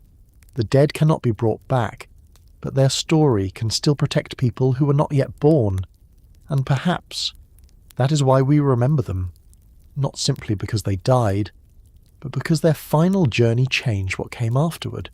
The river remains, the wind remains, the bridge remains, the trains continue, history moves forward. But it does not always leave everything behind. Sometimes, the past stays quietly beneath the present. A modern train crossing the Tay may seem like an ordinary sight, but for anyone who knows the story, the sound carries something else. A memory, a warning, a question. What happens when human confidence meets forces greater than itself? The answer was written on that winter night. A bridge can look permanent and still fail. A technology can look miraculous and still contain weaknesses. An expert can be respected and still be wrong. And ordinary people can place their lives in the hands of a system without ever knowing how fragile that system may be. The lesson is not to fear every bridge. It is not to fear every train. It is not to believe that progress is dangerous. The lesson is simpler. Progress requires humility. The stronger we become, the more carefully we must understand our limits. The more people depend on a structure, the greater our responsibility to make it safe. And when something fails, we must be willing to learn from it. The Tay Bridge disaster happened more than a century ago, but the principle has never disappeared. Every bridge, every railway, every aircraft, every building, every piece of infrastructure carrying human lives depends on people asking difficult questions before disaster forces them to. The passengers of that train never got the chance to ask those questions. They trusted, and they paid the ultimate price. So tonight, when the river is quiet, remember the people. Not only the bridge, not only the storm, not only the engineering failure. Remember the passengers, people who had homes, people who had families, people who expected tomorrow, people who thought they were simply taking a train across the Tay. Their journey ended in darkness, but their story did not. It became a warning, it became a lesson, and it became part of the history of modern engineering. The old bridge is gone, the wreckage has disappeared, the newspapers have faded, the voices of the witnesses are silent, but the river still flows, and when the wind moves across the Tay, you can almost imagine the sound of that distant train. Clack, clack, clack, moving steadily through the darkness, toward the bridge, toward Dundee, toward home. And then, silence. The river falls quiet again. The night closes over the water, and the story finally comes to an end. Not with the sound of the bridge collapsing, but with the memory of the people who trusted it. People who never knew that their ordinary journey would become history. People whose final destination was not home, but the pages of time. And perhaps that is the most haunting thing about the Tay Bridge disaster. The passengers did not know they were making history. They thought they were simply going home. And sometimes, that is how history happens. Quietly, ordinarily, without warning. Until one night, everything changes and the world remembers.